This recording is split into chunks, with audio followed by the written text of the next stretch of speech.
you have so much experience there from a global standpoint. We definitely want to make sure we tap into that. But just to replay a little bit of this, you were in Australia, born and raised in Australia, kind of grew up there, and working with some of these larger firms, JLL, CBRE, you started to get these opportunities to grow across the globe, right? You mentioned Korea, definitely down in Australia and doing some stuff in North America as well. So you have this chance to really grow and expand and recognizing that there's a gap in the marketplace, particularly with leadership and being able to grow some of these leaders at these firms so that they can move into different positions as well as position themselves or their firms for exiting in a few years. Talk to me a little bit more about that, right? Because when we think about CRE and CRE Success, I know you host the podcast CRE Success. It feels a bit broad, right? And commercial real estate as an industry has kind of a wide spectrum. So talk to me a little bit more about kind of more precisely the areas where you play and where you see most of the opportunity with the clients you serve. So when I started the business, I probably didn't quite know where I wanted to focus. I knew that I wanted to focus on serving the commercial real estate industry. And I saw other experts who weren't commercial real estate experts, but were experts in prospecting, in personal branding, in sales techniques, providing their expertise to the industry. But no one in this part of the world, as I said, supporting people in commercial real estate, but I didn't know specifically where I wanted to focus. So I kind of had to throw things against the wall and see what would stick. And where I came to was the leadership side of things. And when I reflected back on my career and I thought about when I had had good leaders that I reported to, there wasn't a lot of examples that came up, unfortunately. And I also realized that when I worked on my leadership and when I really looked at myself, looked at my own skills and tried to improve as a leader, that's when I became not only a more effective commercial real estate agent, but also I was able to drive the performance and help others be the best that they can be. And I think in our industry, a lot of the time, people get promoted into positions of leadership as a reward for being top performers, not because they have a particular capacity or competency or desire to take on that responsibility. So leadership is something which I think is not particularly a focus in commercial real estate. People who are in leadership roles are often there because, well, sometimes I would say they're there because they want the title, because they want the additional profit share, or they want control over who's splitting up the commissions. And, they like basically a little bit of extra money. And people who do have good intentions of being an effective leader, or if they want to actually be there, not beyond the idea of just for the trappings of the position, or if they operating their own business and they want to be an effective leader and they do want to help others be the best they can be, quite often they haven't been exposed to effective leadership in the past. So they haven't had the chance to see, what does good leadership look like? So I've been trying to focus on that inside my business. But one of the ways that I can help leaders help their people is by also providing content that people in their team can consume. So it's been about helping leaders with some of the areas I talked about before with vision and culture and structure, but also it's providing a framework for members of their team to focus on areas like mindset, like prospecting, personal branding, ways to win. So, what determines who's going to win a competitive process, efficiency and effectiveness, and also client accumulation. So that's available through a course that I've created. And also I host a monthly membership workshop where staff of the leaders who I coach get to come to the monthly workshop to develop their skills. And as a person who's running a business, that enables me to create an offer to commercial real estate leaders, which is, I'm not just trading 1 hour of my time every month for some coaching. I'm actually providing more of a solution, which is around, you get coaching for yourself. There's an online platform. You get to send 5 of your staff members to a monthly workshop, and they also become part of an online community with access to curriculum. So it's just a better offer. And I sort of discovered that as I was offering that to people, it was resonating more than trying to sell workshops, training, and other things that I was trying out in the first year of the business. So the business is 2 years old this month. And, I think because I'm passionate about leadership as well, I was able to actually communicate the value that I was able to offer in that area with more intent and authenticity. I think the thing that's cool is like you understand the issue as well, right? So when you talk about leadership, from someone who was in corporate America for 15 years, the point you made about someone being promoted to a position of leadership, not necessarily because they're a great leader or they're going to be a great leader, but because of a reward for something else that they've done great, that resonates. I was in the automotive space and I worked for bosses who had no clue what they were doing, but they did great in some other realm of the business and they had to be taken care of or promoted to acknowledge that. And that was always very frustrating when you work under a leader who really doesn't either care about being a leader or doesn't know how to be a great leader. So that is not limited to the commercial real estate space, but it's certainly a space where those issues can continue to rise because this is really a results driven industry. And with such an emphasis on sales, particularly on the brokerage side, you can see how that can create a culture where it is more about sales and doing deals as opposed to really cultivating that next crop of young leaders and giving them the tools and training that you need. And the thing I love is that you didn't just train that individual and help them be a leader, but you create a platform for them to help the people underneath them, which I think is one of the greatest things, because just that alone, at least is a demonstration of that individual as the leader, of them creating opportunities for those people underneath them. Like that's at least the first step that is probably more than many other people completely, right? Just when you think about leadership, leadership is really about creating the opportunities for the people who work under you to thrive and creating that environment and giving them the tools and the resources and also giving them a little bit of space so they can grow and, having them, the chance to be around other people in the space, to work through ideas, to work through challenges, to conceptualize with other people. That's a great way to get started. I want to ask you, what made you realize this was the approach you needed to take as opposed to just creating a training platform just for those leaders? I think it was going back and reflecting on what I was passionate about and what I was most effective at doing in my commercial real estate career. So I was a good agent and I probably top 1% in terms of my production at my peak. But when I really thrived was when I was leading others and helping them to be the best that they could be. And I really took the time to work on myself. And I think I had probably 3 A's that were working against me. I was sometimes had some anger management issues. I was a little bit arrogant and I drank too much alcohol.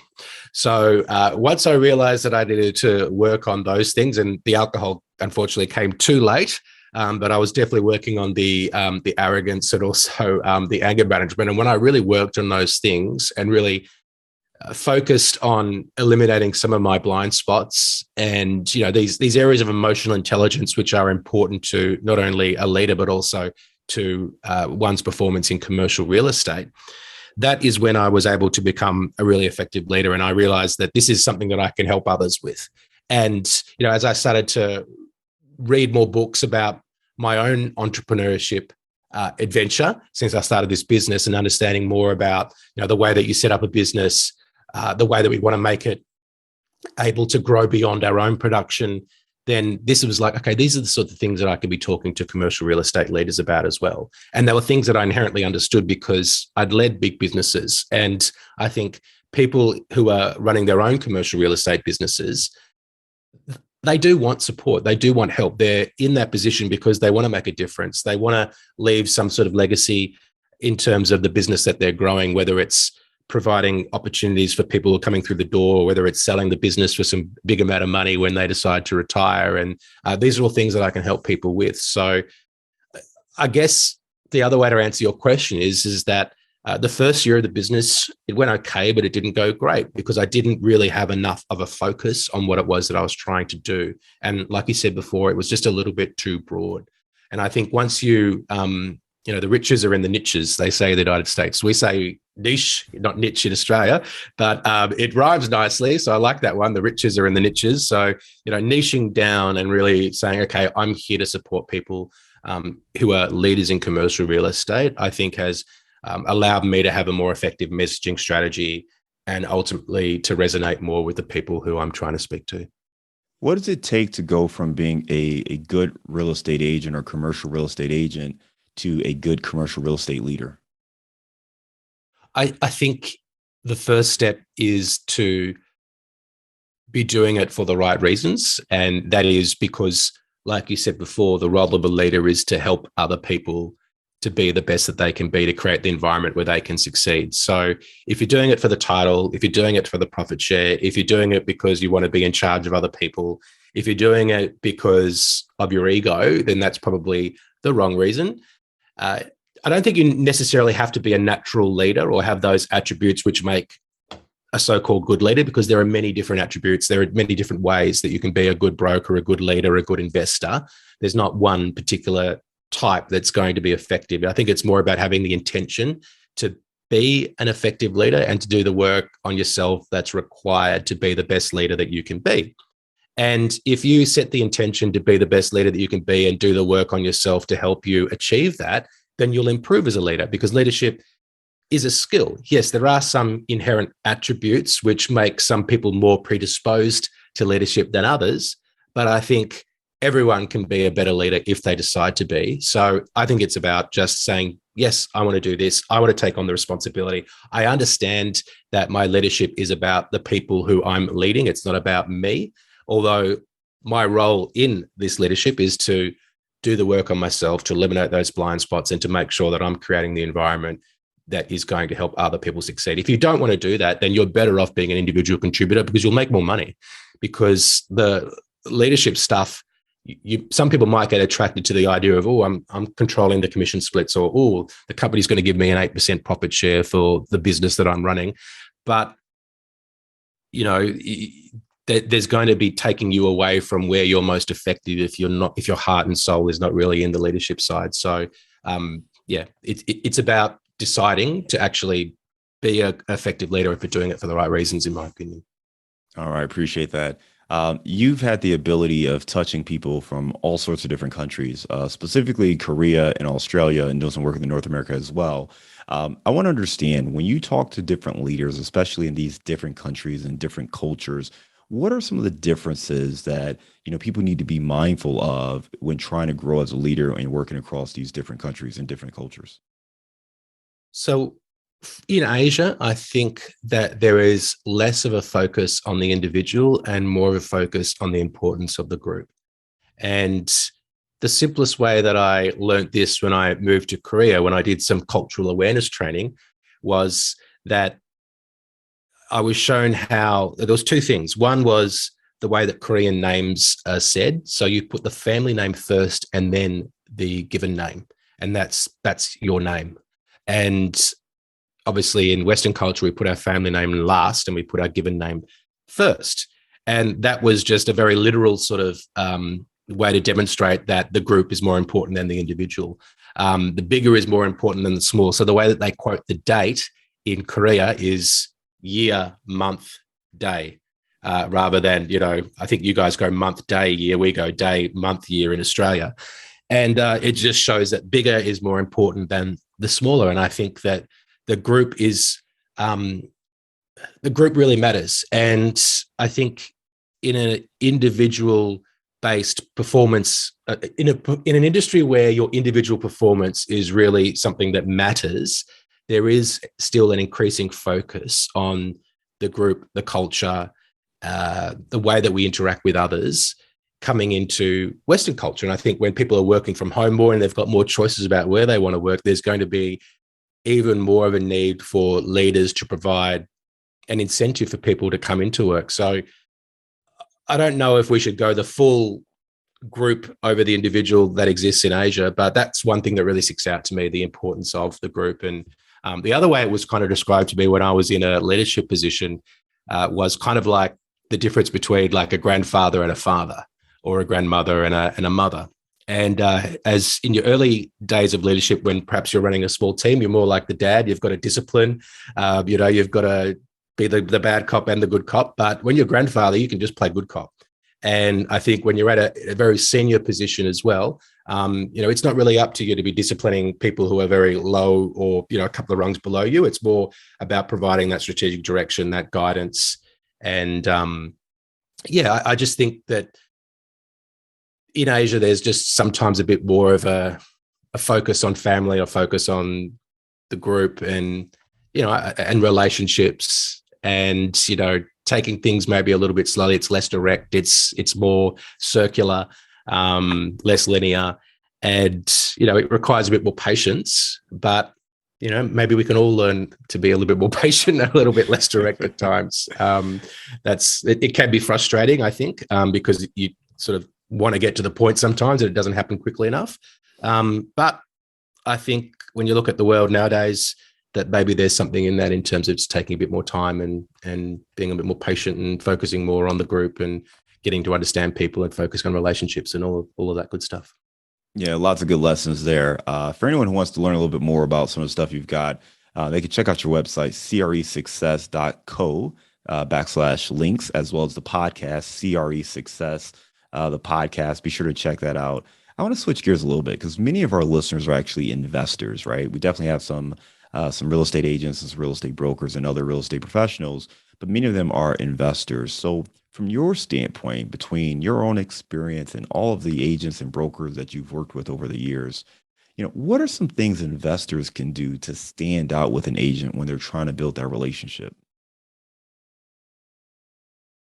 Yeah, so I think a couple of things that immediately come to mind is to be respectful of the role that the agent plays in the process.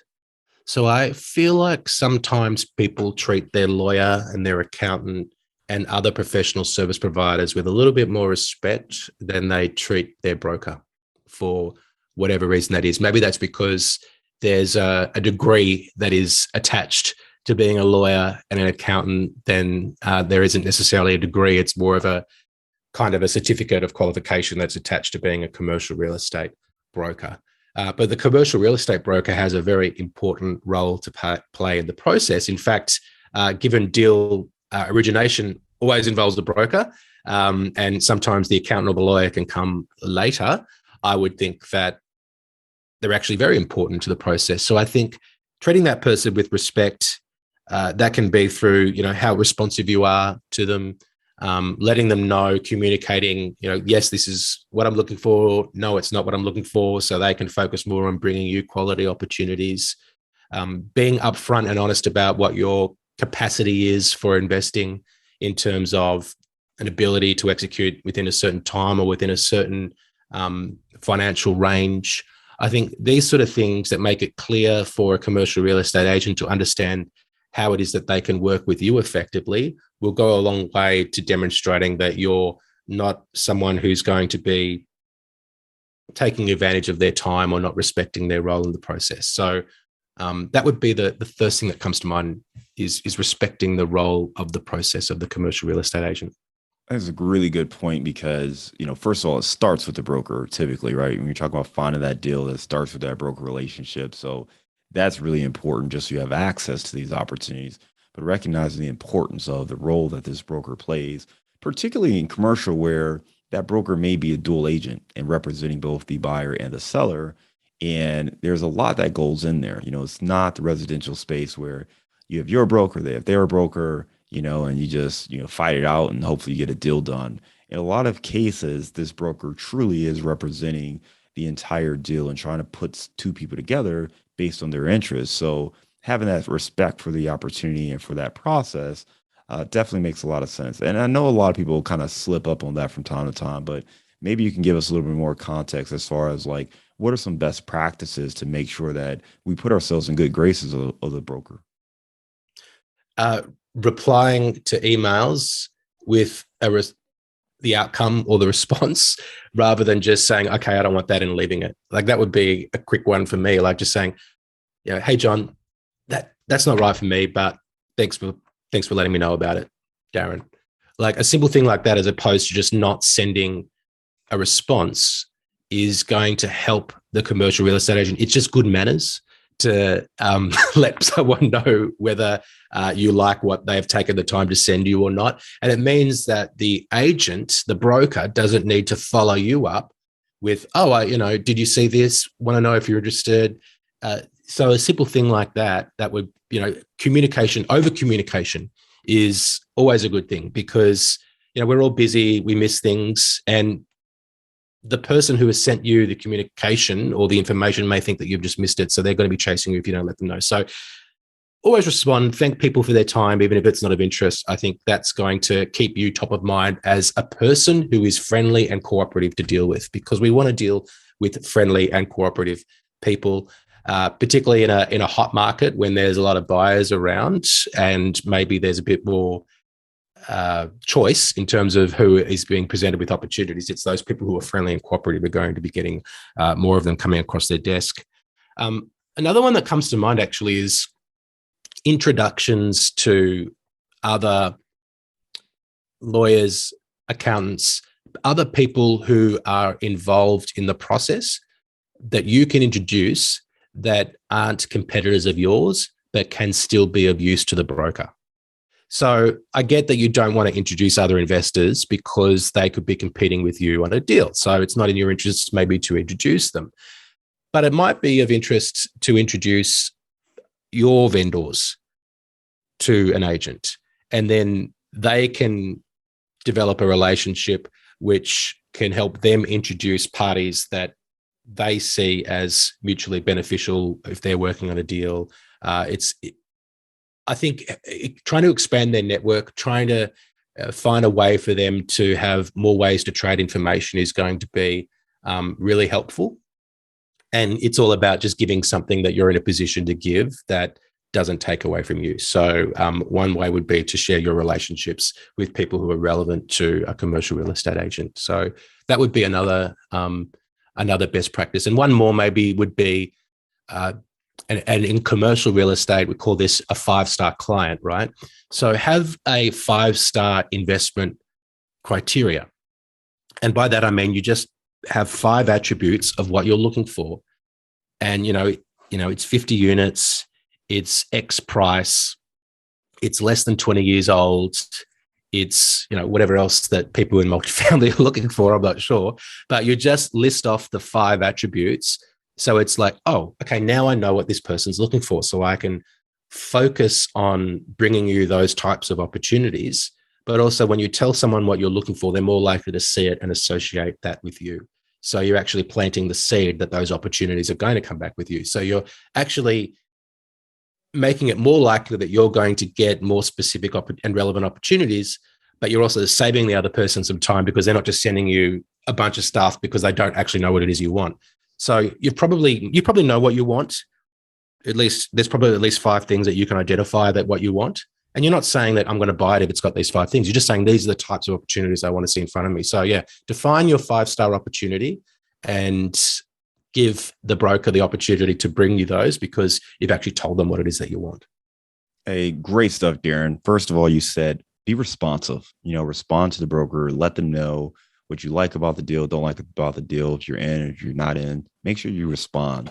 Second, introductions. The brokers are trying to build a business just like you are, and there might be some key introductions from non-competitors. So lawyers, attorneys, other individuals who are in the profession that you can introduce them to where they can kind of grow their relationships as well. And then third, be clear on what you're looking for. Have your 5-star criteria of here's what I'm looking for so that that person knows whether or not a deal fits. And I think it's great because if you tie that with the first thing, you can always use that as an opportunity to circle back around.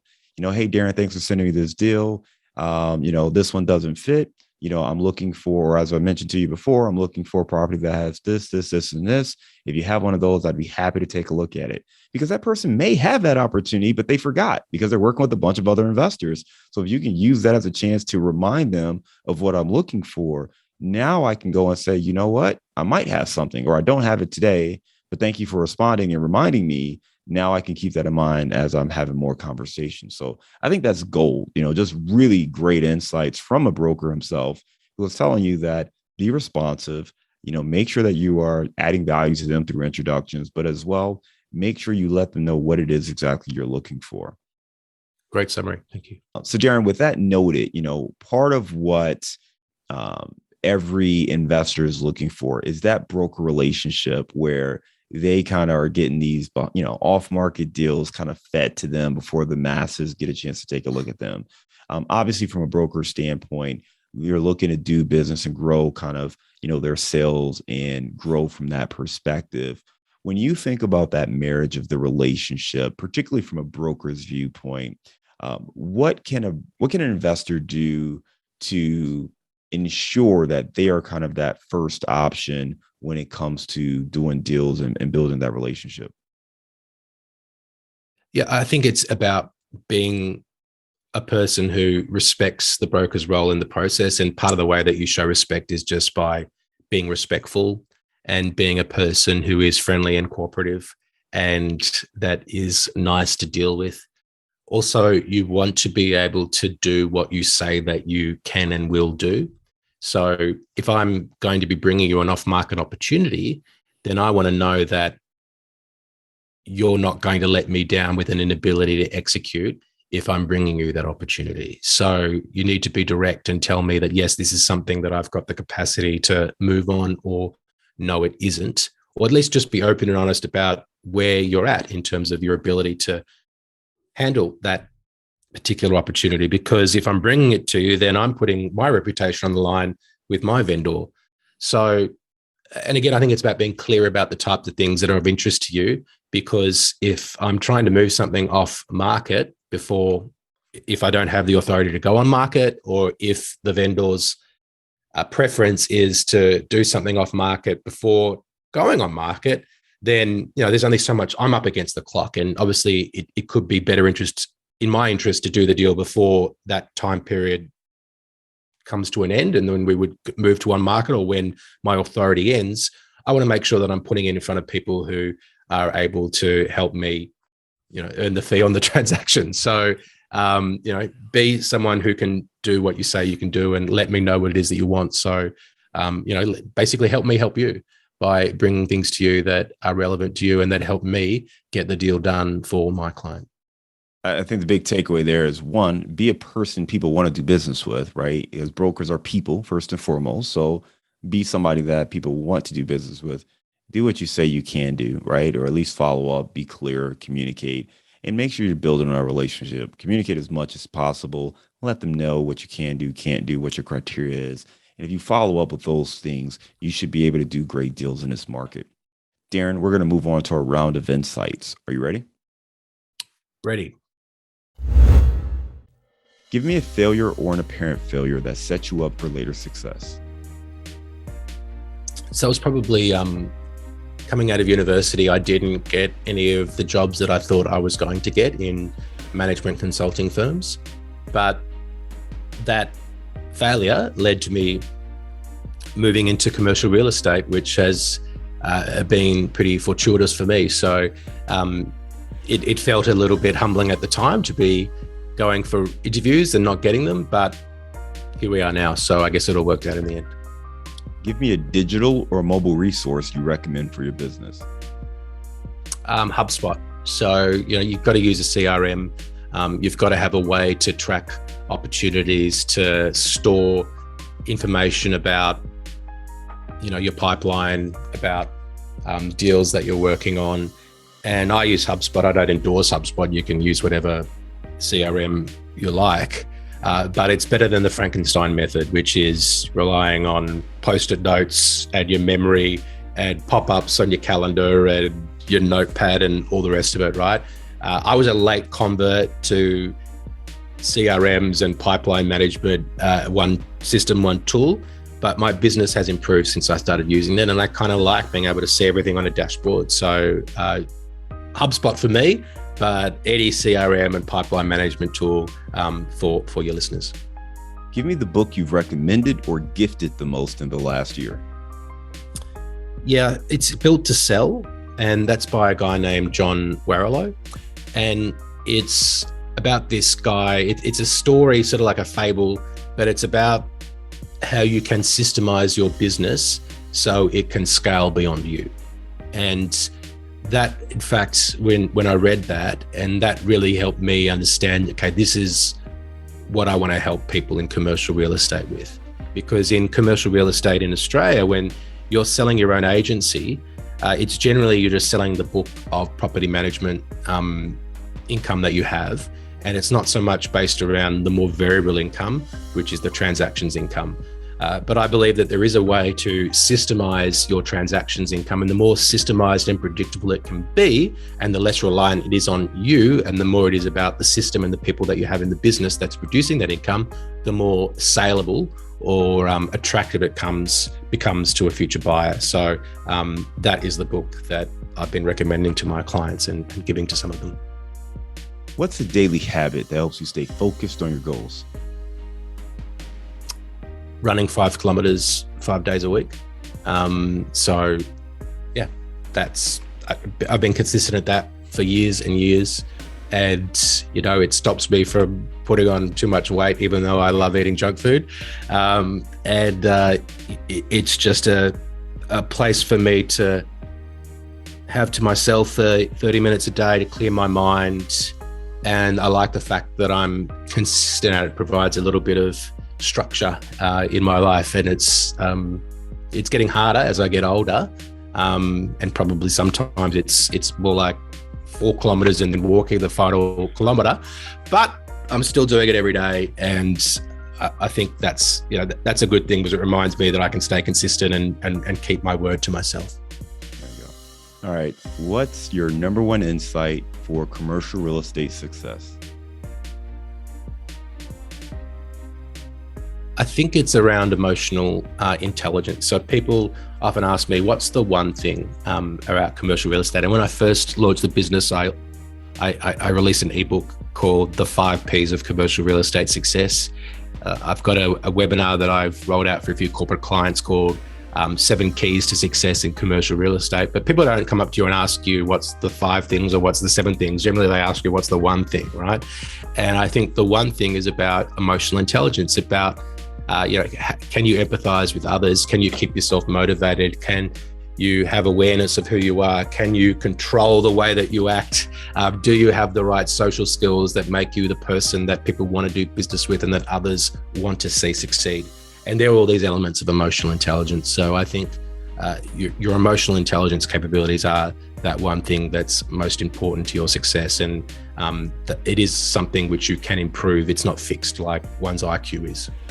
All right. We've talked about Melbourne, Australia, Korea, and all these other places you have the ability to live. I'll let you pick, but give me your favorite place to grab a bite to eat. It's going to be a place which has an excellent char kway teow, which is a Chinese Malaysian dish that I love. And I'm always on a mission to find the best char kway teow. I haven't quite decided where it is yet in Melbourne, but I've listened to the show before and I know you want one. So I'm going to say that there's an Asian place that I can't remember the name of it, but it's at Queen Victoria Market in the food court, and there's got an excellent char kway teow. So I'm going to go with that one as my answer to that question. Awesome. Appreciate it. Listen, Darren, you gave us a lot of great information. I appreciate how you shared, one, that, in the commercial real estate space, it's not always just about doing great at your job, but when you move up to that leadership role, you really want to understand what it takes to be a great leader. And you've created some different platforms to help those individuals get better and train those people underneath them so that you can build a great team. On top of that, we talked about, being a great agent, what that means when you're an investor. And as the investor, what do you need to do to stand out? What do you need to do to build a great relationship so that you can get more deals done, which is ultimately what most people are trying to do. And then last, we talked about really just understanding all the different things you can do to stand out and get more business for your commercial real estate space. For anybody who wants to learn more, they can check out your podcast, CRE Success, and then check out your website as well, cresuccess.co/links. Darren, I just want to thank you again for coming on the show. Hope you have a great day, and we will talk again soon. Thank you so much, John. Love being here. Take care.